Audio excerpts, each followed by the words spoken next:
Good morning to ആൾ. എന്റെ പേര് അജ്ഞ. കേൾക്കുന്നുണ്ടോ എല്ലാവരും? ഹലോ. കേൾക്കുന്നുണ്ട്. അപ്പോൾ ഞാൻ ഇന്ന് ഡിസ്കസ് ചെയ്യാൻ ഉദ്ദേശിക്കുന്ന ടോപ്പിക് ഒരു നല്ല പേരന്റ് ആരായിരിക്കണം എന്നുള്ളതാണ്. Who is A good parent. അപ്പോൾ നമുക്കറിയാം, ഒരു കുട്ടിയുടെ വളർച്ചയുടെ പിന്നിൽ ഏറ്റവും മികച്ച രീതിയിൽ പ്രവർത്തിക്കുന്നത് ആരാണ്? അവരുടെ പേരൻസ് ആണ്. അപ്പോൾ ഒരു കുട്ടിയുടെ ക്യാരക്ടർ ഫോർമേഷൻ, ബ്രെയിൻ ഡെവലപ്മെന്റ്സ്, ഇതിന്റെ ഒക്കെ പിന്നിൽ അവന്റെ പേരൻസ് വളരെയധികം വലിയ പങ്ക് വഹിക്കുന്നുണ്ട്. അതായത് ഒരു കുട്ടി എപ്പോഴും ഒരു പേരന്റിന്റെ റിഫ്ലക്ഷൻ ആയിരിക്കും. അതുകൊണ്ട് തന്നെ പേരന്റ് എപ്പോഴും ആരായിരിക്കണം? ഒരു മികച്ച വ്യക്തി ആയിരിക്കണം, അല്ലേ? അങ്ങനെ വരുമ്പോൾ ആരാണ് രക്ഷകർത്താക്കൾക്ക്? ഈ കുട്ടികൾ ആരാണ്? തീർച്ചയായും കുട്ടികൾ എന്ന് പറയുന്നത് അവർ ദൈവം നൽകിയ സൂക്ഷിപ്പ് മുതൽ മാത്രമാണ്. പേരൻസിന് ദൈവത്തിന്റെ കയ്യിൽ നിന്നും കിട്ടുന്ന സൂക്ഷിപ്പ് മുതൽ മാത്രമാണ് ഈ കുട്ടികൾ എന്ന് പറയുന്നത്. ഒരിക്കലും ഒരു പേരന്റിന്റെയും പ്രൈവറ്റ് പ്രോപ്പർട്ടി ആകുന്നില്ല ആര്? കുട്ടികൾ. ഈ രക്ഷിതാവും, അതായത് സൃഷ്ടാവും കുട്ടികളും തമ്മിൽ ഇടയിലുള്ള ഒരു കണക്റ്റീവ് ചാനൽ മാത്രമാണ് പേരൻസ് എന്ന് പറയുന്നത്. അപ്പം ദൈവം നമ്മളെ ഏൽപ്പിച്ച ഒരു മികച്ച ഉത്തരവാദിത്വം, ഒരുപക്ഷെ ഭൂമിയിൽ പേരൻസിന് ദൈവം ഏൽപ്പിച്ചിരിക്കുന്ന ഏറ്റവും മികച്ച ഉത്തരവാദിത്വവും ഏറ്റവും ഉത്തരവാദിത്വത്തോടു കൂടി ചെയ്യേണ്ട ഒരു കടമയും എന്താണ്? ഈ പേരന്റിങ് ആണ്. അപ്പോൾ തീർച്ചയായും പേരൻസിന് ചില കോർ വാല്യൂസ് നിർബന്ധമാണ്. ആദ്യമായി എനിക്ക് തോന്നുന്നത്, ഒരു പേരന്റിന് ഏറ്റവും അധികം എപ്പോഴും വേണ്ടുന്നത്, ഈ പേരന്റിങ്ങിന് ഉടനീളം വേണ്ടുന്ന ഒരു ക്വാളിറ്റിയാണ് എന്ത്? പേഷ്യൻസ് എന്ന് പറയുന്നത്, ക്ഷമ. കുട്ടികളുടെ വികൃതിയും വാശിയും ഒക്കെ നമ്മളെ ക്ഷമയുടെ നെല്ലിപ്പലക കാണിക്കുമെങ്കിലും നമ്മളെ ക്ഷമ ഒരിക്കലും കൈവിടാതെ അവരുടെ കൂടെ നിന്ന് അവരുടെ ആവശ്യങ്ങൾ എന്ത്, അവർക്ക് പറയാനുള്ളത് എന്ത് എന്നെല്ലാം കേട്ട് അവരെ മികച്ച രീതിയിൽ തിരുത്തി എടുത്തു കൊണ്ടുവരിക എന്നുള്ളത് ഒരു പേരന്റിന്റെ ഏറ്റവും വളരെ വലിയ ഉത്തരവാദിത്തമാണ്. അവരെ നമ്മൾ കേൾക്കുക, അവർക്ക് പറയാനുള്ളത് മുഴുവൻ കേൾക്കുക. പകുതി കേട്ട് അതിന് മറുപടി പറഞ്ഞ് കിട്ടുകഴിഞ്ഞാൽ കുട്ടി ആകെ കൺഫ്യൂസ്ഡ് ആയിപ്പോകും. അതുകൊണ്ട് എന്തെങ്കിലും ഒന്ന് നമ്മളിവിടെ പറയാൻ വരുമ്പം നമ്മൾ എന്ത് കാര്യത്തിലാണെങ്കിലും എത്ര വലിയ തിരക്കിലാണെങ്കിലും ആ കുട്ടിയോട് ഇരുന്ന് അതെന്താണെന്ന് കേട്ട് മനസ്സിലാക്കി അവർക്ക് പറഞ്ഞു കൊടുക്കുക. രണ്ടാമതായിട്ട് എനിക്ക് തോന്നുന്നത്, ഒരു പേരന്റിന് എപ്പോഴും അവരുടെ കുട്ടികളെ അഭിനന്ദിക്കാൻ കഴിയണം. അവര് വന്ന് അവരുടെ കുഞ്ഞു കുഞ്ഞു നേട്ടങ്ങൾ, ഒരുപക്ഷെ ക്ലാസ്സിൽ എന്തെങ്കിലും എല്ലാവർക്കും അറിയാവുന്ന ഒരു ചോദ്യം ചോദിച്ചപ്പോൾ ഉത്തരം പറഞ്ഞതായിരിക്കും, അതല്ലെങ്കിൽ ആരെങ്കിലും പരിചയമുള്ള ഒരാളെ കണ്ടപ്പോൾ ചിരിച്ചതായിരിക്കും. അങ്ങനെ എന്ത് കാര്യം പറഞ്ഞാലും ആദ്യം അവരെ അഭിനന്ദിക്കുക. വലിയ നേട്ടങ്ങളിലും ചെറിയ നേട്ടങ്ങളിലും നമ്മൾ എന്ത് ചെയ്യണം? നമ്മളെ കുട്ടിയെ അഭിനന്ദിക്കണം. അഭിനന്ദിക്കുകയും അവരെ ചേർത്ത് നിർത്തുകയും ചെയ്യണം. അതുപോലെ തന്നെ കുട്ടികളോട് നമ്മൾ ദേഷ്യപ്പെടുന്ന കാര്യം, ദേഷ്യപ്പെടുന്നത് എങ്ങനെയാണ്? ഒരിക്കലും നമ്മളെ ഉള്ളില് ദേഷ്യമുള്ളപ്പോൾ നമ്മൾ കുഞ്ഞുങ്ങളോട് ദേഷ്യപ്പെടരുത്. അത് എഫക്റ്റ് ഒന്നുമല്ല അവർക്ക് അത് കൊണ്ട് ഉണ്ടാവുന്നത്. നമ്മളെ വായിൽ നിന്ന് നമ്മൾ അറിയാത്ത വാക്കുകളും നമ്മളെ പ്രവൃത്തികളും ഒക്കെ ഉണ്ടായി കഴിഞ്ഞാൽ കുട്ടി അത് വല്ലാത്ത രീതിയിലാണ് ബാധിക്കുന്നത്. അവരുടെ മനസ്സിൽ അത് കല്ലിൽ കൊത്തി വെച്ചതുപോലെ കിടക്കും. അതിൽ നിന്നും നല്ലത് ദേഷ്യമുള്ളപ്പോൾ നമ്മൾ കുട്ടിയോട് പറയാ, ഇപ്പം നമുക്ക് സംസാരിക്കാൻ കഴിയില്ല, ഒരു 5 മിനിറ്റ് ഉമ്മാക്ക് താ, അത് കഴിഞ്ഞിട്ട് നമുക്ക് രണ്ടുപേർക്കും കൂടെ സംസാരിക്കാം എന്ന് പറഞ്ഞ് നമ്മൾ തണുത്തതിന് ശേഷം, നമ്മളെ ദേഷ്യം ശാന്തമായതിന് ശേഷം സ്നേഹം ഉള്ളിൽ വെച്ചുകൊണ്ട് കാര്യം കേൾക്കുക. സ്നേഹം ഉള്ളിലുള്ളപ്പോൾ മാത്രമേ അവരോട് നമ്മൾ ദേഷ്യം പ്രകടിപ്പിക്കാവൂ. അപ്പോഴാണ് നമ്മൾ എന്താണ് ഉദ്ദേശിച്ചത്, എന്ത് തിരുത്തലാണ് ആ കുട്ടിയെ വരുത്താൻ ഉദ്ദേശിച്ചത് എന്നുള്ളത് ആ കുട്ടിയിലേക്ക് എത്തുകയുള്ളൂ. അതുപോലെ തന്നെ നമ്മൾ എന്ത് ചെയ്യണം? നമ്മളെ കുഞ്ഞുങ്ങളെ നമ്മൾ എന്ത് ചെയ്യണം? റെസ്പെക്ട് ചെയ്യണം. അത് കുട്ടിയല്ലേ, എൻ്റെ മോനല്ലേ, ഞാൻ എന്തിനാണ് അവനെ ബഹുമാനിക്കുന്നത്, ഞാൻ അവനോട് റെസ്പെക്ട് ചെയ്യേണ്ട കാര്യം എന്താണ് എന്നൊന്നും നമ്മൾ ചിന്തിച്ചിട്ട് കാര്യമില്ല. ഓരോ വ്യക്തിക്കും, ജനിച്ചു വീഴുന്ന കുഞ്ഞു തൊട്ട് എല്ലാവർക്കും അവരുടേതായ ആത്മാഭിമാനമുണ്ട്, അവരുടേതായ അഭിപ്രായങ്ങളുണ്ട്, അവരുടേതായ ആഗ്രഹങ്ങളുണ്ട്. അപ്പോൾ നമ്മൾ അത് പറയുമ്പോൾ എന്ത് ചെയ്യണം? അവരെ ഒരിക്കലും പരിഹസിക്കരുത്. അതിനു പകരം അവരോട് ബഹുമാനത്തോടു കൂടി തിരുത്തി കൊടുക്കുക. ഉച്ചത്തിൽ സംസാരിച്ച് ദേഷിച്ച് നമ്മളുടെ അഭിപ്രായങ്ങളും കാര്യങ്ങളും അവരോട് അടിച്ചേൽപ്പിക്കാൻ നിൽക്കാതെ നമ്മൾ എന്ത് വേണം? അവരെ ചേർത്ത് നിർത്തി അവരോട് ബഹുമാനപൂർവ്വം സംസാരിക്കുക. അത് മാത്രമല്ല, നമ്മൾ വീട്ടില് നമ്മൾ എല്ലാവരും തമ്മിൽ ബഹുമാനത്തോടു കൂടി സംസാരിക്കുവാനും തമ്മിൽ ബഹുമാനത്തോടുകൂടി ഇടപഴകുവാനും ശ്രമിച്ചു കഴിഞ്ഞാൽ കുട്ടികൾ പുറത്തിറങ്ങുമ്പോൾ മറ്റുള്ളവരെയും ബഹുമാനിക്കും. എല്ലാവരുടെയും വാക്കുകളെ കേൾക്കാനും അവർക്ക് കൊടുക്കേണ്ട ബഹുമാനം കൊടുക്കുവാനും ഒക്കെ സ്കൂളിലായാലും ടീച്ചേഴ്സിനായാലും മുതിർന്നവർക്കൊക്കെ ആയാലും ആ രീതിയിൽ ഇടപെടാൻ നമ്മളെ കുട്ടി പഠിക്കും. അതുപോലെ തന്നെ കുട്ടിയോട് നമ്മളൊരു റെസ്പെക്റ്റോട് കൂടി സംസാരിക്കുമ്പോൾ എന്താണ് അവരുടെ ആത്മവിശ്വാസം കൂടും. അതുപോലെ പേരൻസ് ഇപ്പോൾ ഈഗോയിസ്റ്റിക് ആയിട്ട് ഒരു ക്യാരക്ടർ കാണിക്കാറുണ്ടല്ലേ. ഞാൻ വലുതായി, ഞാൻ നിന്റെ അച്ഛനും അമ്മയും ആണ്, അതുകൊണ്ട് തന്നെ എന്താണ് നിനക്കൊന്നും അറിയില്ല, എനിക്കെല്ലാം അറിയാം, ഞാൻ പറയുന്നത് നീ അങ്ങ് കേട്ടാ മതി, ഇങ്ങോട്ടൊന്നും പറയണ്ട എന്നുള്ള ഒരു ആറ്റിറ്റ്യൂഡ് മിക്ക പേരൻസ് വിടാറുണ്ട്. ഒരിക്കലും അങ്ങനെയല്ല. ഇന്നത്തെ കാലം എന്ന് പറഞ്ഞാൽ നമ്മുടേതൊന്നും കുട്ടിക്കാലം പോലെയല്ല. എങ്ങനെയാണ്, എല്ലാം വിരൽത്തുമ്പിലുണ്ട്. നമ്മൾക്ക് കയ്യിൽ നമുക്ക് എങ്ങനെയാണോ ഓരോന്നും അവൈലബിൾ ആയിട്ടുള്ളത് അതുപോലെ തന്നെ ആർക്കുമുണ്ട്, ഈ കുട്ടികൾക്കും കിട്ടുന്നുണ്ട്. ഈ ലോകം അവരുടെ മുന്നിൽ തുറന്നു കിടക്കുകയാണ്, എല്ലാ മനുഷ്യരുടെ മുന്നിൽ. ജസ്റ്റ് ഫോണിൽ ഒന്ന് അൺലോക്ക് ചെയ്യാൻ സാധിച്ചു കഴിഞ്ഞാൽ എല്ലാ അറിവുകളും അവരെ മുന്നിൽ കിട്ടും. അങ്ങനെ ഉള്ളപ്പോൾ നമ്മൾ അവരോട് ഈഗോ കാണിച്ച് അവരെ ദൂരോട്ട് നിർത്തി കഴിഞ്ഞാൽ അവർ പുറത്തേക്ക് പോകും അന്വേഷിച്ചുകൊണ്ട്, അറിവുകൾ അന്വേഷിച്ചുകൊണ്ട്. അവർ ചേർത്ത് നിർത്തുമ്പോൾ എന്ത് സംഭവിക്കും, അവർക്ക് ഈ വകയൊക്കെ അറിവുകൾ സമ്പാദിക്കാനും ഷെയർ ചെയ്യാനും ഒക്കെ പല മാർഗങ്ങൾ ഉണ്ടെങ്കിലും അവർ നമ്മുടെ അടുത്തേക്ക് വരും, നമ്മളിലേക്ക് വന്ന് ചോദിക്കും എന്താണ് ഏതാണ്. അപ്പൊ നമുക്ക് ഒന്നിച്ചിരുന്ന് കാര്യങ്ങൾ ഡിസ്കസ് ചെയ്യാൻ പറ്റും. അതുപോലെ തന്നെ be natural to our childrens. നമ്മൾ എപ്പോഴും നമ്മളെ കുട്ടികളും സത്യസന്ധരും സ്വാഭാവികമായിട്ടും പെരുമാറണം. നമുക്കുള്ളത് എന്തെന്നും ഇല്ലാത്തത് എന്തെന്നും അവരെ അറിയിച്ചു വേണം നമ്മൾ വളർത്താൻ. അങ്ങനെ വരുമ്പോഴെന്താണ്, അവർ സാഹചര്യങ്ങളും ചുറ്റുപാടുകളും അറിഞ്ഞ് നമ്മളെ സാഹചര്യത്തിനനുസരിച്ച് കാര്യങ്ങൾ ഡിസൈഡ് ചെയ്യാനും നമ്മളെ സാഹചര്യം അനുസരിച്ച് വളരുവാനും ഒക്കെ കുട്ടികൾ ശ്രമിക്കും. അതുപോലെ തന്നെ നമ്മൾ എന്ത് വേണം, കുട്ടികളോട് നമുക്ക് എത്ര തിരക്കുണ്ടെങ്കിലും നമ്മളെ കുട്ടികളോട് സംസാരിക്കാൻ നമ്മൾ എന്ത് ചെയ്യണം, സമയം കണ്ടെത്തണം. ദിവസവും കുട്ടിക്ക് ഒരുപാട് കാര്യങ്ങൾ പറയാനുണ്ടാവും. കുട്ടി കാര്യങ്ങൾ പറയുന്നില്ല എന്ന് നമ്മൾ പറയുന്നതിന് മുമ്പ് നമ്മളെ കാര്യങ്ങൾ അവരോട് പറഞ്ഞു നോക്കുക. നമ്മളെ വീട്ടിലെ വിശേഷം, നമ്മളെ ജോലി സ്ഥലത്തെ വിശേഷം, നമ്മള് എന്തെങ്കിലും ബന്ധുക്കാരുടെ ഇടയിലുള്ള കാര്യങ്ങൾ, അല്ലെങ്കിൽ ബന്ധങ്ങളുടെ വില, എങ്ങനെയൊക്കെ കാര്യങ്ങൾ നമ്മൾ സംസാരിച്ചു തുടങ്ങുമ്പോൾ 2-3 ദിവസം കഴിയുമ്പോൾ തീർച്ചയായിട്ടും അവരുടെ വിശേഷങ്ങൾ അവരും നമ്മളോട് പറഞ്ഞു തുടങ്ങും. അപ്പോൾ എന്താണ് പേരൻസ് അത്യാവശ്യമായിട്ട് ചെയ്യേണ്ടത്, കുട്ടികളോട് ക്ഷമയോടുകൂടി പെരുമാറാൻ പഠിക്കുക, കുട്ടികളെ എന്താ ചെയ്യുക, അഭിനന്ദിക്കുക, പിന്നെ കുട്ടികളോട് സത്യസന്ധമായി പെരുമാറുക, ഞാനെന്ന ഭാവം മാറ്റിവെച്ചിട്ട് അവരോട് പെരുമാറാൻ ശ്രമിക്കുക, അവരോട് സംസാരിക്കാൻ കണ്ടെത്തുക, അവരെ ബഹുമാനിക്കാനും നമ്മൾ അവരെ ബഹുമാനിക്കുന്നതിലൂടെ ബഹുമാനത്തിന്റെ ഇമ്പോർട്ടൻസ് അവരെ പഠിപ്പിക്കുക. അപ്പം മാൻ ഈസ് മെയ്ഡ് ഹ്യൂമൻ എന്നാ പറയുന്നല്ലേ, മനുഷ്യനെ മനുഷ്യനാക്കി എടുക്കുകയാണ് ചെയ്യുന്നത്. എങ്ങനെ, എല്ലാ ജീവജാലങ്ങളും എന്താണ്, വളരും. ഏത് ജീവജാലങ്ങളും വളരും.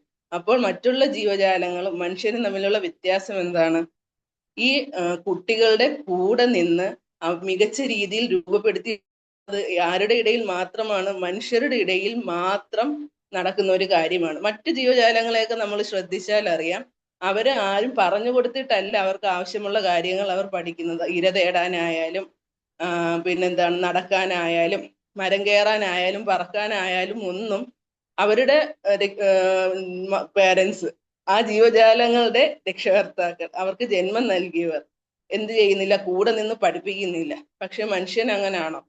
മനുഷ്യർ കൂടെ നിന്ന് സപ്പോർട്ട് ചെയ്ത് പഠിപ്പിക്കുന്നുണ്ട്. അതായത് ഒരു കുഞ്ഞ് ജനിച്ചു കഴിഞ്ഞ് അവൻ പിച്ച വെക്കാൻ തുടങ്ങുമ്പോൾ നമ്മൾ എന്താ ചെയ്യുന്നത്, അവനോടൊപ്പം അവൻ പിച്ച വെക്കുന്ന സ്പീഡില് അവനോടൊപ്പം നിന്ന് അവനെ പിടിച്ച് അവൻ നടക്കുന്ന വഴിയിൽ എന്തെങ്കിലും തടസ്സമുണ്ടെങ്കിൽ മാറ്റി അവനെ വീഴാതെ നടക്കാൻ നമ്മൾ സപ്പോർട്ട് ചെയ്ത് കൊടുക്കും അല്ലേ. അപ്പൊ നമ്മളെ ഉള്ളിൽ എന്താണുള്ളത്, ആ കുട്ടിയോടുള്ള വിശ്വാസം, അവൻ നടക്കും എന്ന് 100% വിശ്വാസം നമ്മളെ ഉള്ളിലുണ്ട്. അവൻ നടക്കണം എന്നെന്താണ് 100% ആഗ്രഹവും നമ്മളെ ഉള്ളിലുണ്ട്. അപ്പോൾ ഈ പ്രായത്തിൽ കുട്ടികൾ അവരുടെ കാര്യങ്ങൾ ചെയ്യാൻ തുടങ്ങുന്ന ഈ പ്രായത്തിൽ നമ്മൾ അവരെ 100% വിശ്വസിക്കുന്നുണ്ട്. പിന്നെ എപ്പോഴാണ് നമ്മുടെ കുട്ടികളോടുള്ള നമ്മുടെ വിശ്വാസം നഷ്ടപ്പെട്ടു പോകുന്നത്? അവൻ വളർന്ന് ഏകദേശം കാര്യങ്ങൾ ഇങ്ങോട്ട് പറയാൻ തുടങ്ങുന്ന സമയം, അല്ലെങ്കിൽ സ്കൂളിലാക്കുന്ന സമയമൊക്കെ ആകുമ്പോൾ അവനിലുള്ള വിശ്വാസത്തെ നമ്മൾ അങ്ങ് എടുത്തു മാറ്റും. എന്നിട്ട് നമ്മൾ എന്ത് ചെയ്യും, നമ്മളുടേതായ കുറെ സ്വപ്നങ്ങൾ ഉണ്ടാക്കും. ഈ സ്വപ്നങ്ങൾ നമ്മളെ കുട്ടികളെ അടിച്ചേൽപ്പിക്കാൻ ശ്രമിക്കും. അവിടം തൊട്ടാണ് എന്ത് പാരന്റും കുട്ടിയും തമ്മിൽ ഉള്ള പ്രശ്നങ്ങൾ തുടങ്ങുന്നത്.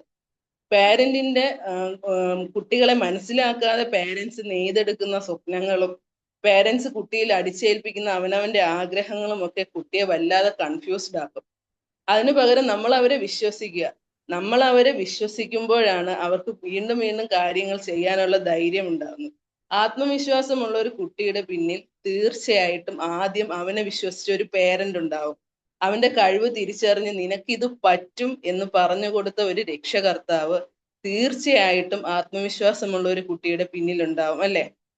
നമ്മൾ മിക്കവാറും പേരൻസ് കുട്ടികളോട് ചോദിക്കുന്ന കാര്യം, നിന്നെ ഒന്നിനും കൊള്ളില്ല. എന്തിനാണ് നമ്മൾ അങ്ങനെ പറയുന്നത്? നിന്നെ എല്ലാത്തിനും കൊള്ളാം, നീ മികച്ചവനാണ് എന്ന് നമ്മൾ അവരോട് പറഞ്ഞു നോക്കൂ. നീ മിടുക്കനാണ്, എന്തിനും ഏതിനും കൊള്ളാവുന്നവനാണ് നീ, എന്ത് ഉത്തരവാദിത്വം ഏൽപ്പിക്കാൻ പറ്റിയവനാണ് നീ എന്ന് ചെറുതിലേ തൊട്ടേ നമ്മൾ ആ കുട്ടിയോട് പറഞ്ഞു നോക്കൂ. അതുപോലെ നമ്മൾ ആഹാരം കൊടുക്കുകയോ ഭക്ഷണം വസ്ത്രം നൽകുകയോ ഒക്കെ ചെയ്യുന്നത് പോലെ ഇതുപോലുള്ള കുറച്ച് നല്ല വാക്കുകളും കൂടെ അവരോട് പറയുമ്പോൾ അവർക്ക് എന്താണ്, അവരുടെ ആത്മവിശ്വാസം വർദ്ധിക്കാൻ അത് ഒരുപാട് സഹായിക്കും. അതുകൊണ്ട് തന്നെ നമ്മൾ കുഞ്ഞ് ജനിക്കുമ്പോൾ നമുക്ക് ആ കുട്ടിയിലുള്ള വിശ്വാസം, അവൻ കമിഴ്ന്നു വീഴും, അവൻ നടക്കും, അവൻ വർത്തമാനം പറയും, അവൻ ഇരിക്കും, അവൻ ചിരിക്കും, ഇങ്ങനെയൊക്കെ ഉള്ള വിശ്വാസം 100% ഉണ്ടായ ആ വിശ്വാസം അവൻ ഒരു അഡൽട്ട്ഹുഡിൽ എത്തുന്നത് വരെയും അവനെ നമ്മൾ കാത്തു സൂക്ഷിച്ച് അവനെ പ്രോത്സാഹിപ്പിക്കാൻ വേണ്ടി ആ വിശ്വാസം നമ്മൾ കാത്തു സൂക്ഷിക്കുക. എപ്പോഴും നമ്മൾ കോൺഷ്യസ്ലി അവരോട് സംസാരിക്കുക.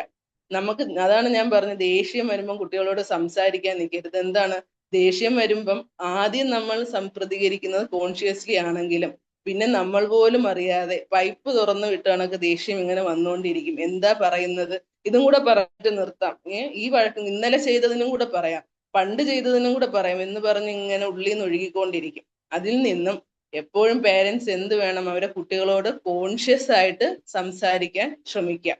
അതുപോലെ തന്നെ ഇത്രയൊക്കെ പറഞ്ഞപ്പോൾ എനിക്ക് തോന്നുന്നത് ചില കാര്യങ്ങൾ പേരൻസ് കുട്ടികളോട് ചെയ്യരുത്, നിർബന്ധമായിട്ടും ചെയ്യരുതാത്ത ചില കാര്യങ്ങളുണ്ട് പേരൻസ്. അതിൽ ഏറ്റവും ഇമ്പോർട്ടൻ്റ് എനിക്ക് തോന്നുന്നത് കമ്പയർ ചെയ്യുന്ന ഒരു സ്വഭാവമാണ്. പണ്ട് കാലം തൊട്ട് പണ്ടുള്ള പേരൻസിന്റെ ഒരു വിശ്വാസം എന്തായിരുന്നെന്ന് വെച്ചാൽ, കമ്പയർ ചെയ്യുമ്പോഴാണ് ഒരാൾ മികച്ചതാവുന്നത്. ഇൻസൾട്ട് ചെയ്യുമ്പോഴാണ്, ഇൻസൾട്ട് ആണ് ഏറ്റവും വലിയ മോട്ടിവേഷൻ എന്ന്. ചിലർക്ക് ചിലപ്പോൾ വർക്കൗട്ട് ആവും, പക്ഷെ 95% പേർക്കും കമ്പയർ കൊണ്ട് താഴോട്ട് പോകുന്ന അല്ലാതെ മേലോട്ട് വരാറില്ല. ഞാനൊന്ന് പറയട്ടെ, ഇപ്പൊ നമുക്ക് 3 കുട്ടികളുണ്ടെന്ന് വെച്ചാൽ ഒരു അച്ഛനും അമ്മയ്ക്കും 3 കുഞ്ഞുങ്ങളുണ്ട്. ഈ 3 കുഞ്ഞുങ്ങളും വ്യത്യസ്തരാണ്, അല്ലെ? അങ്ങനെ ഉള്ളപ്പോൾ നമ്മുടെ 10 വയസ്സുകാരനായ മകൻ അയലത്തുള്ള 10 വയസ്സുകാരനെ പോലെ പെരുമാറണം, അവനെ പോലെ മികച്ചതാകണം എന്ന് നമ്മൾ വാശി പിടിക്കുന്നതിൽ എന്തെങ്കിലും അർത്ഥമുണ്ടോ? ഒരിക്കലും. ഓരോ കുട്ടിയും വ്യത്യസ്തരാണ്. അതുകൊണ്ട് തന്നെ ഒന്നിന്റെ പേരിലും നമ്മൾ എന്ത് ചെയ്യരുത്, നമ്മളെ മക്കളെ ആരോടും കമ്പയർ ചെയ്യരുത്. ഇപ്പം 10 വയസ്സുള്ള കുട്ടി, 2 കുട്ടികൾ 10 വയസ്സുള്ള ഒരേ ഉയരത്തിൽ ഇരിക്കുന്ന സാധനം എടുക്കണം. അവർ രണ്ടുപേരും 2 രീതിയിലാണ് അത് എടുക്കാം. രണ്ടുപേരും അത് എടുക്കും, പക്ഷെ രണ്ടുപേർക്കും അവരുടേതായ രീതി കാണും. അവരുടെ ഫിസിക്കലി നോക്കുക, അവരുടെ ഹൈറ്റും വെയിറ്റും അനുസരിച്ച് ആ ഉയരത്തിൽ എത്താനുള്ള മാർഗം വ്യത്യസ്തമായിരിക്കും. ബുദ്ധിപരമായി നോക്കുമ്പോൾ എന്താണ് അവർ ചിന്തിക്കുന്ന, അവിടേക്ക് എത്താനുള്ള രീതി എന്ത് എന്നവർ ചിന്തിക്കുന്ന രീതിയും വ്യത്യസ്തമായിരിക്കും. അപ്പോൾ രണ്ടുപേരും അത് നേടും, പക്ഷെ വ്യത്യസ്തമായ രീതിയിലായിരിക്കും. എപ്പോഴും പേരൻസ് അത് മനസ്സിലാക്കണം. അതുപോലെ തന്നെ avoid parental parenting. Parental parenting എന്ന് പറഞ്ഞാൽ നമുക്ക് നമ്മുടെ രക്ഷിതാവ് നൽകിയ ഒരു പാരന്റിങ് ഉണ്ടല്ലേ. നമ്മുടെ മക്കളും നമ്മളും തമ്മിൽ കുറഞ്ഞത് ഒരു 20-25 വയസ്സിന്റെ വ്യത്യാസം കാണും. അപ്പോൾ നമ്മുടെ കുട്ടിക്ക് 20 വർഷം മുന്നേ നമ്മുടെ 1-മത്തെ 2-മത്തെ വയസ്സിൽ നമ്മുടെ പേരൻസ് നൽകിയ അതേ പാരന്റിങ് തന്നെ ഇന്നത്തെ 1 വയസ്സുകാരനെ നമ്മൾ കൊടുക്കത്തുള്ളൂ എന്ന് വിചാരിക്കുന്നത് തികച്ചും മണ്ടത്തരമാണ്. പണ്ടത്തെ കണക്കാണ്. ഇന്ന് കാലങ്ങളൊക്കെ മാറി. പണ്ട് ഇത്രയും ഹൈടെക് ഒന്നുമല്ല. മൊബൈൽ ഫോണൊക്കെ വന്നിട്ട് ഏകദേശം ഒരു 25 ആവുന്നുള്ളൂ. പോപ്പുലർ ആയിട്ട് 10 വർഷത്തിനകത്തേ ആകുന്നുള്ളൂ, അല്ലേ? അതുപോലെ തന്നെ 20 വർഷം മുന്നേ ഉണ്ടായിരുന്ന ഫുഡ് ഐറ്റംസ് ആണോ ഇപ്പം കുട്ടികൾക്ക് ഉള്ളത്? ജനിക്കുമ്പം തന്നെ എന്തെല്ലാം വെറൈറ്റി ഫുഡ്സ് ആ കൊടുക്കുന്നത്, അല്ലേ? ജനിക്കുമ്പോൾ മീൻസ് ഒരു 3 മാസം കഴിഞ്ഞ് കുട്ടിക്ക് ഫീഡിങ് തുടങ്ങാറാവുമ്പോഴും തന്നെ പല സൈസ് സാധനങ്ങൾ കൊടുക്കും. അതുപോലെ വാഹനങ്ങൾ, എല്ലാ വീടുകളിലും ഇപ്പം വാഹനങ്ങളുണ്ട്. ഒരു 20 വർഷം മുന്നേ എന്റെയൊക്കെ ചെറുതിലെ വീലറൊക്കെ ഉണ്ടായിരിക്കും എല്ലായിടത്തും, പക്ഷെ കാറൊന്നും എല്ലായിടത്തും ഇല്ല. അപ്പോൾ അത്രയും വ്യത്യാസം ലോകത്തിന് വന്നിട്ടുണ്ട്, ചുറ്റുപാടുകൾക്ക് വന്നിട്ടുണ്ട്. അപ്പോൾ പിന്നെ നമ്മളുടെ ഈ പഴയ പാരന്റിങ് തന്നെ ഈ കുട്ടികൾക്ക് കൊടുക്കും. അന്ന് നമ്മൾക്ക് ചെയ്തു തന്നത് തന്നെ ഞാൻ ഇന്ന് എൻ്റെ കുട്ടിക്കും ചെയ്യും എന്ന് വാശി പിടിക്കുന്നത് തെറ്റാണ്. തീർച്ചയായിട്ടും ഓരോ പേരൻസും ഓരോ കുട്ടികളും എന്താണ്, ഓരോ കാലഘട്ടത്തിന്റെ പ്രോഡക്ട്സ് ആണ്. അപ്പം കാലഘട്ടത്തിനനുസരിച്ച് എന്ത് ചെയ്യണം, പാരന്റിങ് മാറ്റിക്കൊണ്ടേ ഇരിക്കണം. നമുക്കിപ്പം കൺഫ്യൂഷൻ ആവുകയാണ്, എന്ത് ചെയ്യും, ഞാൻ എൻ്റെ കുട്ടിക്ക് പ്രോപ്പറായിട്ട് ആഹാരം കൊടുക്കുന്നില്ല, ഞാൻ എൻ്റെ കുട്ടിയെ പഠിപ്പിക്കുന്ന ഇനിയും എന്തെങ്കിലുമൊക്കെ അവന് പറഞ്ഞു കൊടുക്കണം. തീർച്ചയായിട്ടും ഒരു ആദ്യത്തെ പ്രാവശ്യം പാരന്റ് ആവുന്ന ഒരാൾക്ക് ഇങ്ങനെ എത്തൊക്കെ കൺഫ്യൂഷൻ ഉണ്ടാവും. അപ്പം നമ്മൾ എന്ത് ചെയ്യണം, ഇന്നത്തെ കാലത്ത് ഒരുപാട് പാരന്റിങ് സെക്ഷൻസും കൗൺസിലിങ്ങും ഒക്കെ അവൈലബിൾ ആണ്. നമ്മൾ തീർച്ചയായിട്ടും നമുക്ക് അവരുടെയൊക്കെ ഹെൽപ്പ് തേടാം, ഒരു പ്രശ്നവുമില്ല. മറ്റുള്ളവർ എന്ത് വിചാരിക്കും, എല്ലാവരും ചെയ്യുന്നതല്ലേ പാരന്റിങ്, ഞാൻ പിന്നെ എന്തിനാണ് ഇങ്ങനെയൊക്കെ അന്വേഷിച്ചു പോകുന്നത്, നാണക്കേടല്ലേ എന്ന് വിചാരിക്കരുത്. നമ്മൾ ഓർക്കേണ്ട ഒരു കാര്യമുണ്ട്, നമ്മുടെ കുട്ടികൾ ആരുടെ ഉത്തരവാദിത്തമാണ്, നമ്മുടെ ഉത്തരവാദിത്തമാണ്. നമ്മളെ കുട്ടികൾ നമ്മൾ എന്ത് ചെയ്യണം, രൂപപ്പെടുത്തി എടുക്കണം. എങ്ങനെ, മികച്ച രീതിയിൽ രൂപപ്പെടുത്തി എടുക്കണം. എല്ലാ ജീവജാലങ്ങളും വളരുമെന്ന് ഞാൻ ആദ്യം പറഞ്ഞതുപോലെ നമ്മൾ ഒന്നും ചെയ്തില്ല, ആഹാരം, വസ്ത്രം, പാർപ്പിടം, പിന്നെ മികച്ച വിദ്യാഭ്യാസം, ഇത്രയും മാത്രമാണ് ഒരു കുട്ടിക്ക് ആവശ്യം. ഇത് ഇത്രയും കൊടുത്താൽ അവൻ മികച്ചതാവും എന്ന് വിചാരിക്കുന്നത് തെറ്റാണ്. ഇത് ഇത്രയും കിട്ടിക്കഴിഞ്ഞാൽ കുട്ടി ഹെൽത്തി ആയിട്ട്, ഫിസിക്കലി ഹെൽത്തി ആയിട്ട് ചിലപ്പം വളരുമായിരിക്കും. അവൻ മെന്റലി ഹെൽത്തി ആകണമെങ്കിൽ അവന് മികച്ച പാരന്റിങ് തന്നെ വേണം. മികച്ച പാരന്റിങ് നമുക്ക് ചെയ്യാൻ കഴിയുന്നില്ല എന്ന് ഏതെങ്കിലും ഒരു പോയിന്റിൽ തോന്നിക്കഴിഞ്ഞാൽ തീർച്ചയായിട്ടും നമ്മൾ ആരെങ്കിലും ഹെൽപ്പ് എടുക്കുന്നതിൽ ഒരു തെറ്റുമില്ല. കാരണം കുട്ടികൾ നമ്മൾ മികച്ച രീതിയിൽ രൂപപ്പെടുത്തി എടുക്കുകയാണ് വേണ്ടുന്നത്. മികച്ച അറിവുകൾ നൽകി അവനോടൊപ്പം വിശ്വാസത്തോടുകൂടി കൂടെ നിന്ന് അവനെ സപ്പോർട്ട് ചെയ്ത് മികച്ചവരാക്കി എടുക്കുകയാണ് ചെയ്യുന്നത്. ഇന്നത്തെ നമ്മൾ വളർത്തുന്ന ഈ കുട്ടികളാണ് എന്ത്, നാളത്തെ തലമുറയാകുന്നത്. അപ്പോൾ നമ്മൾ ഇന്ന് മികച്ച രീതിയിൽ മികച്ച കഴിവുകളുള്ള ഒരു പേരന്റ് ആയാൽ മാത്രമേ നമുക്ക് എന്ത് ചെയ്യാൻ പറ്റൂ, മികച്ച ഒരു തലമുറയെ നാളേക്ക് സമ്മാനിക്കാൻ പറ്റും. അത് ആരുടെ ഉത്തരവാദിത്തമാണ്, ഇന്ന് നമ്മൾ ഇവിടെ ഇരിക്കുന്ന നമ്മളുടെ ഓരോ പേരൻസിന്റെയും ഉത്തരവാദിത്തമാണ് മികച്ച ഒരു തലമുറയെ സൃഷ്ടിക്കുക എന്നുള്ളത്. അതുകൊണ്ട് തന്നെ ഏറ്റവും മികച്ചവരാവാൻ ശ്രമിക്കുക, ഏറ്റവും മികച്ച പേരന്റ് ആവാൻ ശ്രമിക്കുക. നമുക്ക് ലഭിച്ച പാരന്റിങ് ഒക്കെ അതുപോലെ അതിൽ നല്ല പോയിന്റ്സ് ഒക്കെ ചിലത് കാണും. ഇപ്പം ദൈവവിശ്വാസമൊക്കെ നമുക്ക് കുഞ്ഞുനാളിൽ കിട്ടിയത്, അതിന്റെ കൂടെ കുറച്ചും കൂടെ വാല്യൂസ് ഒക്കെ ആഡ് ചെയ്തൊക്കെ പറഞ്ഞു കൊടുക്കാം. ചില കാര്യങ്ങളുണ്ട് അത് ഒരിക്കലും കോപ്പി ചെയ്യാൻ പറ്റാത്ത ചില കാര്യങ്ങളുണ്ട്, തീർച്ചയായിട്ടും എന്ത് ചെയ്യണം, അവോയ്ഡ് ചെയ്യണം. അതുപോലെ ഒരു കാര്യം, കുട്ടികളോട് നമ്മൾ കൊടുക്കുന്ന വാഗ്ദാനങ്ങൾ, അവർക്ക് കൊടുക്കുന്ന പ്രോമിസ് ഒരിക്കലും നമ്മൾ ലംഘിക്കരുത്. അന്നേരം എന്താണ്, ഏതെങ്കിലും കാരണം കൊണ്ട് നമുക്ക് പാലിക്കാൻ പറ്റിയില്ല എങ്കിൽ ആ കുട്ടിയോട് അതിന്റെ റീസൺ പറയാ. അല്ലെങ്കിൽ ആ കുട്ടി എന്താണ് പഠിക്കുന്നത്, വാക്കുകൾ പാലിക്കാനുള്ളതല്ല, പറഞ്ഞു പറ്റിക്കുക എന്നുള്ളതാണ് മികച്ച ക്വാളിറ്റി എന്ന് മാത്രമാണ് ആ കുട്ടി അതുകൊണ്ട് മനസ്സിലാക്കുന്നത്. അതുകൊണ്ട് എന്ത് ചെയ്യണം, ഒരിക്കലും അവർക്ക് കൊടുക്കുന്ന പ്രോമിസുകൾ ലംഘിക്കാതിരിക്കുക. പാലിക്കാൻ പറ്റുന്ന പ്രോമിസുകൾ മാത്രം നമ്മൾ എന്ത് ചെയ്യുക, അവർക്ക് കൊടുക്കുക. അങ്ങനെ വരുമ്പോൾ നമ്മളെ കുട്ടികൾ മികച്ച ക്വാളിറ്റീസ് ഉള്ള കുട്ടികളായിട്ട് മാറും. അപ്പോൾ ഇതൊക്കെയാണ് എനിക്ക് പറയാനുള്ളത്. എല്ലാവർക്കും ശുഭദിനം. Thank you to all.